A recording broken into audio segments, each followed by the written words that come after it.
दोस्तों नमस्कार, मेरा नाम रविकांत भारती है। क्या आप देश के गद्दारों से मिलना चाहते हैं?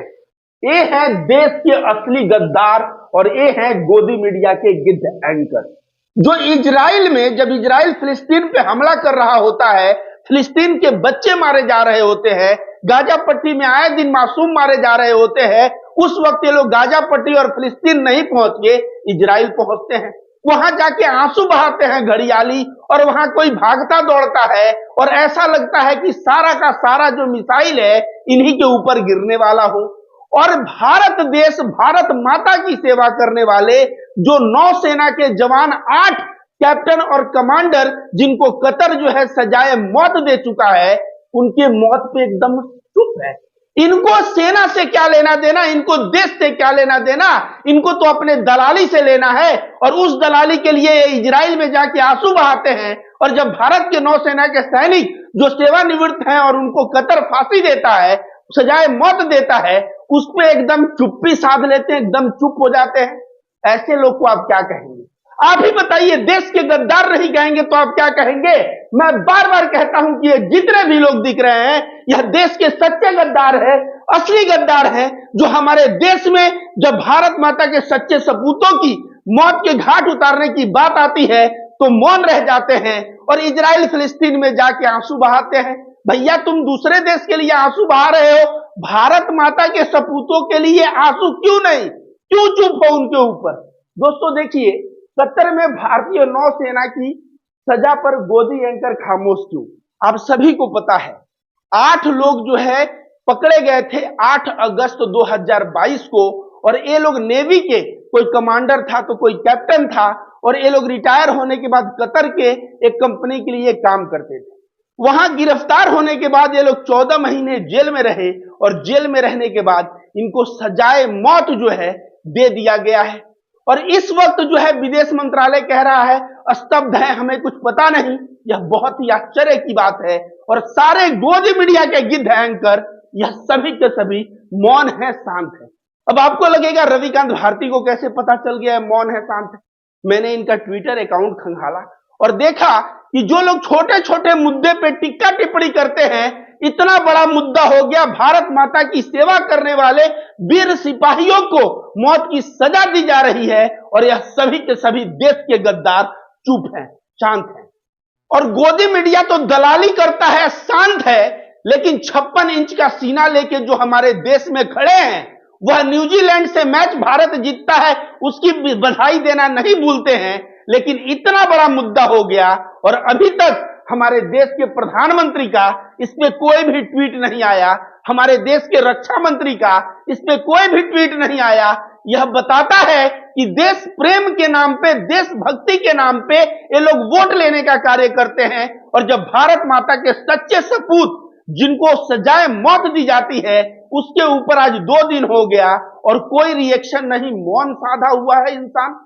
आप ही बताइए दोस्तों, एक जीडी बख्शी हैं, आप ही बताइए दोस्तों, यह जो है बहुत लंबा लंबा भाषण मारते हैं, बहुत मर्दानगी और मूंछ, देखिए इनका मूंछ में ताव दे दे के बात करते हैं।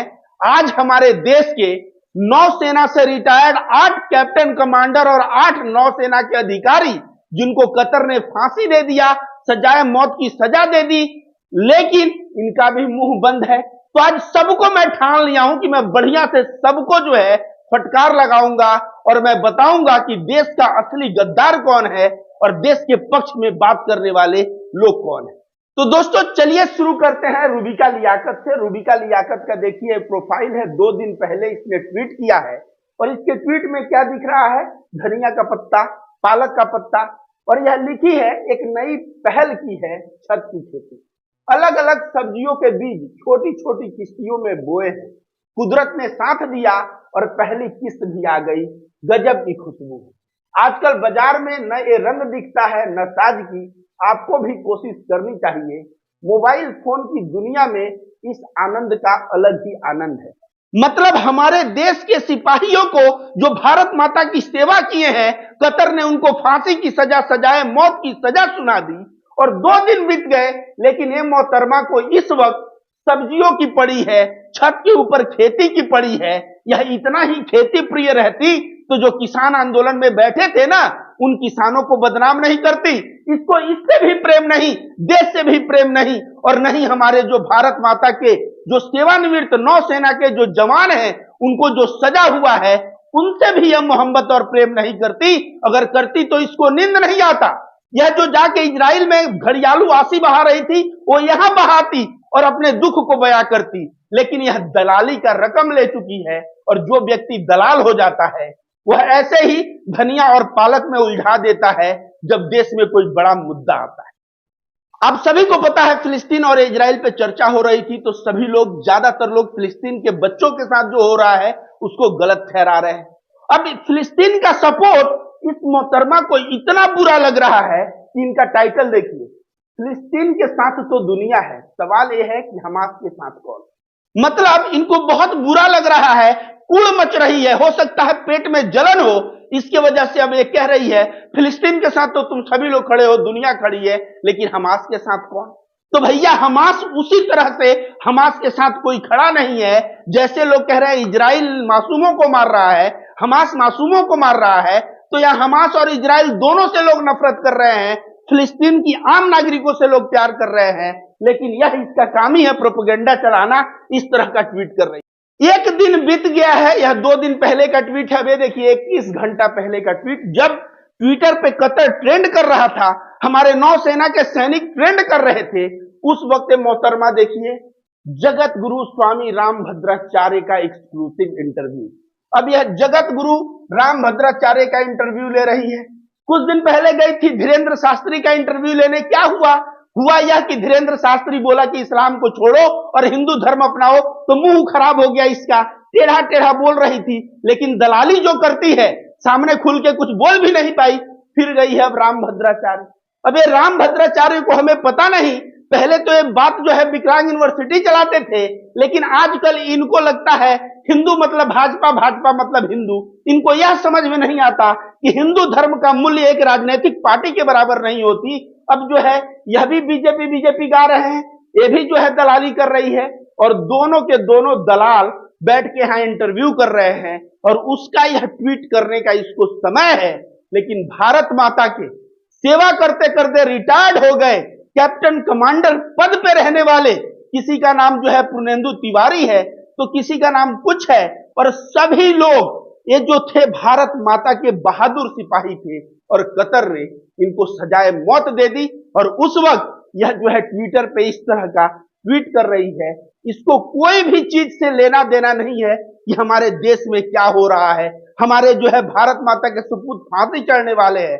यह अपने आप को राष्ट्रवादी कहती है, लेकिन मैं कहता हूं यह राष्ट्रवादी नहीं, यह राष्ट्र की गद्दार है, देश की गद्दार है। जब मुख्य मुद्दा आता है तो मुद्दों को भटकाने की कोशिश करती है, और इजराइल फिलिस्तीन मामले में जाके कहीं रील्स बनाती है तो कहीं हेलमेट में फोटो खिंचवाती है, और इस तरह से भारत के जनता को यह देश की गद्दार गुमराह कर रही है। आगे देखिए दोस्तों, तिहाड़ी को तो आप लोग जानते हैं, यह अव्वल नंबर का चमन है, और ये तिहाड़ी जो है जब भी ट्वीट करता है तो मोदी जी की ही बड़ाई करेगा।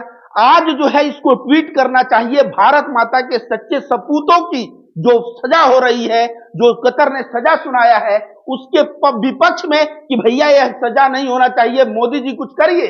लेकिन यह क्या किया, आज चर्चा है कि भारत में युवाओं को एक सप्ताह में 70 घंटे काम करने चाहिए। क्या आप जानते हैं प्रधानमंत्री नरेंद्र मोदी एक सप्ताह में 125 घंटे काम करते हैं। मतलब यह मोदी जी 125 घंटे काम करते हैं, युवा को 75 घंटे काम करना चाहिए। ये पूरा मतलब मोदी जी के जीवन से शिक्षा निकाल रख रहा है, लेकिन इसको इतना हिम्मत नहीं है कि मोदी जी से हाथ जोड़ के भीख मांगे कि मोदी जी हमारे सिपाहियों की जान बचा लीजिए। जो भारत माता के सपूत सेनानिवृत्त है, वो गए हैं वहां पे, कैप्टन कमांडर पद पे वो लोग थे, वह भारत के लिए युद्ध पोतों पे तैनात रहे हैं, उनकी जान बचा लीजिए, यह नहीं बोला है। और ये तिहाड़ी देखिए रवीश कुमार को कहता है यूट्यूबर हो गए हैं, अब सब्सक्राइब की भीख मांगेंगे, हम लोगों को कहता है तुम लोग यूट्यूबर हो, और यह जो है क्या कर रहा है, please join my exclusive WhatsApp channel. मतलब देश के जवानों को फांसी की सजा हो रही है, और यह जो है इस वक्त फॉलोअर की भीख मांग रहा है। समझिए यह तिहाड़ जेल क्यों गया था।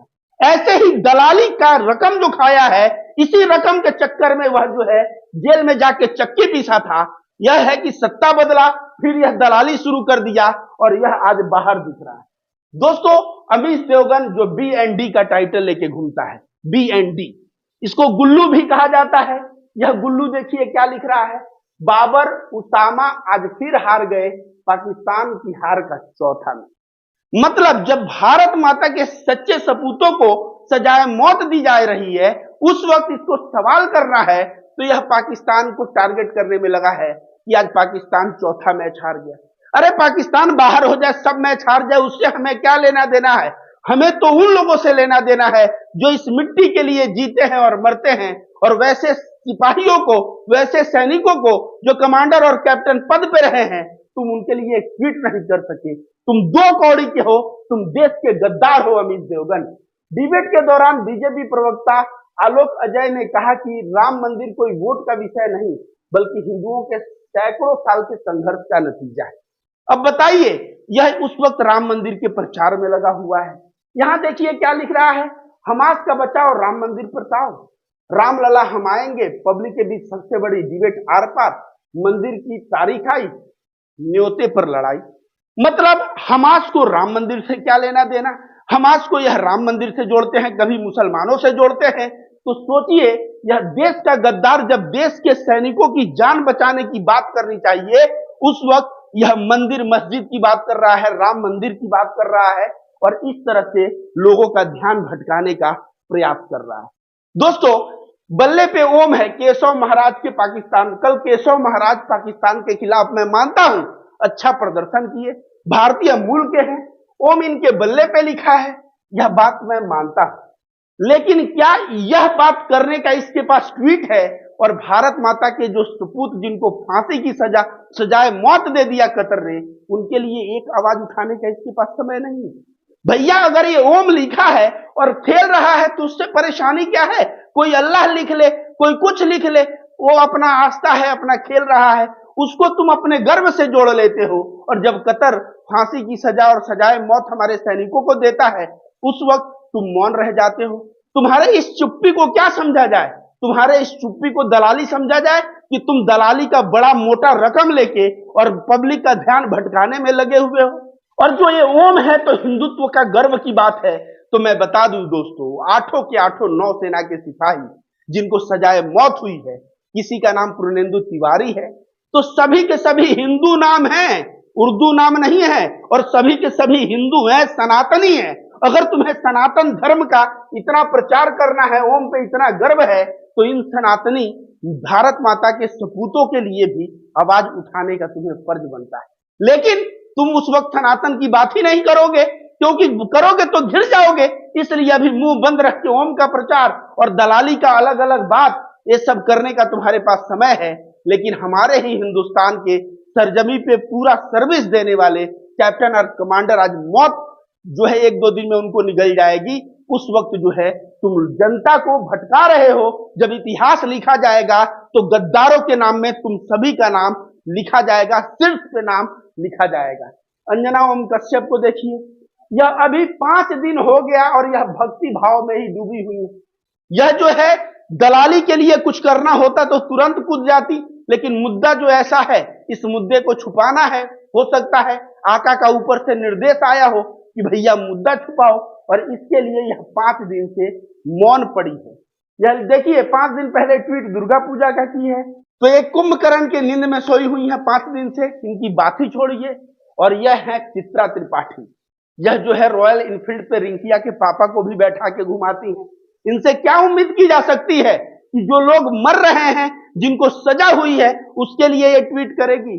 देखिए इसका ट्वीट, हीरे और सोने से जड़ित शादी का कार्ड देखा आपने?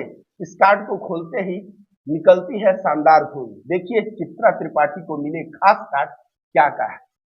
मतलब 4 घंटे पहले देश जब हर समय देश के हर एक सांसों में चल रहा है कि हमारे सैनिकों की जान बचा लो भगवान, हमारे सैनिकों की जान बचा लो भगवान, कतर जो सजा दिया है वो किसी भी तरह सजा टल जाए भगवान, ऐसे हमारे जो है भारत के लोगों के सांसों में जब सांस चल रही है, उस वक्त यह कार्ड का प्रचार कर रही है कि हीरा मोती जड़ित इसको कार्ड मिला है, खोलने से म्यूजिक बजता है। मतलब दलाली का प्रकाष्ठा देखिए, और यह कहती है हम देशभक्त हैं।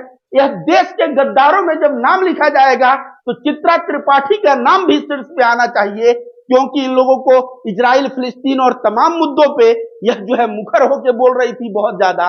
और जब मुद्दा हमारे भारत देश के सिपाहियों की है, जवानों की है, भले ही वो सेवानिवृत्त हैं, लेकिन वो कभी ना कभी नेवी के ऑफिसर्स रहे हैं, उसके लिए यह जो है शांत है और अपने कार्ड का प्रचार कर रही है। उसके बाद देखिए 23 घंटा पहले, 22 घंटा पहले आज तक पे क्या चल रहा है। यह जो है हमास की बात हो रही है, केमिकल हथियार की बात हो रही है, इजराइल हमास युद्ध की बात हो रही है। यहाँ पे अच्छा खासा डिबेट भी चल रहा है, और इस डिबेट में तमाम जो है रक्षा विशेषज्ञ और तमाम लोग बैठाई है और डिबेट चला रही है।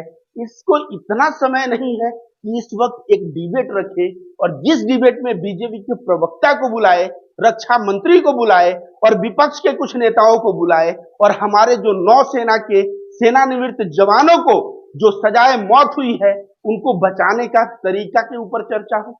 ऐसे समय पे अपने देश के सिपाही भले ही मर रहे हो, वो गर्त में जाए, उनसे कुछ मतलब नहीं है इसको। इजराइल और फिलिस्तीन की बहुत ज्यादा इसको चिंता है, और इजराइल को जो है यह जितने भी रक्षा विशेषज्ञ और ये बैठे हैं, ये लोग जो है इजराइल का बहुत ही गुणगान करेंगे, यह मैं 100% श्योर हूं। तो दोस्तों मैं यही आपसे कहना चाहता हूं कि आपको इन गद्दारों का असली चेहरा पहचानना पड़ेगा अगर आप भारत माँ के लाल और बहादुर सैनिकों से प्रेम करते हैं तो। अब अगला अमन चोपड़ा को देखिए, ये अलग ही चमन है, अमन नहीं ये चमन है। अब देखिए क्या लिख रहा है, सनातन के सफाए से गाजा फिलिस्तीन तक। मतलब अब सनातन धर्म से गाजा का क्या लेना देना, फिलिस्तीन का क्या लेना देना। तो सनातन धर्म से कुछ लेना देना नहीं है, लेकिन हिंदू मुस्लिम करने लगा है। जिस समय इसको आवाज उठानी चाहिए, जो सैनिकों को फांसी की सजा हुई है उनके पक्ष में, तो यह आवाज उठा रहा है सनातन और गाजा फिलिस्तीन, मतलब हिंदू मुस्लिम यह करने लगा। इसीलिए मैं इसका नाम अमन चोपड़ा नहीं, मैं इसका नाम चमन कहना चाहता हूं। आप आगे समझ जाइए मैं क्या कहना चाहता हूं। अब ये देखिए सुशांत सिन्हा ये फर्जी डिग्री वाले प्रोफेसर हैं, ये जो है पाठशाला चलाते हैं, और इनकी पाठशाला में कौन आता है, कंगना रनावत। और ये क्या लिख रहा है, बर्नौल की बिक्री बढ़ा देने वाला जवाब। मतलब इसका जवाब ऐसा है कि बर्नौल का बिक्री बढ़ जाएगा। तो कंगना का एक फिल्म रिलीज हुआ है और उस फिल्म के प्रचार में आई है, और वह फिल्म बना है 30 करोड़ में, और पहले दिन का कलेक्शन आप सुनेंगे मात्र 50 लाख रुपया। मतलब फिल्म बुरी तरह से पीट चुका है। सही में बर्नौल का जो कीमत है ना बहुत बढ़ चुका है। ये जो पाठशाला जो चला रहा है और इसके पाठशाला के जो गोबर भक्त हैं, उनको ऐसा मिर्ची लगा है इस फिल्म को फ्लॉप होने का कि उसको जो है बर्नौल की जरूरत बिल्कुल पड़ेगी। मैं जो है सुशांत सिन्हा के बात से पूर्णतया सहमत हूं। और इन महाशय को तो आप जानते ही हैं, मुझ पे ताव भी देते हैं, और ताव दे के बहुत ही ज्यादा राष्ट्रवाद की बात करते हैं। लेकिन जब बात आई है कि भारत के जो सेनानिवृत्त नौसेना के जो कैप्टन और कमांडर हैं उनको फांसी की सजा मतलब सजाए मौत हुई है, और ऐसे में इनका ज्ञान जो है ना, पता नहीं अपना ज्ञान लेके किस बिल में छुपे हुए हैं। जो गरजते हैं अभी इसको गरजने की जरूरत है, लेकिन ये अभी गरज भी नहीं रहा। पता नहीं यह किस बिल में जाके छुप गया है। इस वक्त बात है भारत माता के सैनिकों के लिए, सपूते के लिए आवाज उठाना चाहिए, तो उस वक्त यह महाशय जी कुछ बोल ही नहीं रहे हैं। मतलब पूरा का पूरा चुप हो गए हैं, और साथ ही साथ गोदी मीडिया भी चुप है, और कहीं ना कहीं मोदी जी और राजनाथ सिंह, तमाम भारतीय जनता पार्टी के बड़े और छोटे कद के नेता चुप हैं। इसलिए मैं कहता हूं दोस्तों, आपको पहचानने की जरूरत है, यह गोदी मीडिया के गिद्ध एंकर यह देशभक्त नहीं बल्कि देश के गद्दार हैं। क्योंकि जब भारत माता के बहादुर और सच्चे सिपाही जो नौसेना में कमांडर और कैप्टन रहे हैं, जो हमारे पोतों को चलाए हैं, वैसे लोगों को, युद्ध पोत को कंट्रोल किए हैं, ऐसे लोगों को अगर फांसी की सजा होती है सेवानिवृत्त होने के बाद भी, तो इनका फर्ज बनता था, परम कर्तव्य बनता था, इस मिट्टी का खाते हैं तो इस मिट्टी के लिए आवाज उठाएं। लेकिन यह इजराइल और फिलिस्तीन में व्यस्त है, तो कोई मोदी जी के तारीफ में व्यस्त है, और इस तरह से यह देश के गद्दार भारत की जनता के साथ बड़ा धोखा कर रहा है। भारत माता के जो सच्चे सपूत हैं उनके साथ गद्दारी कर रहा है।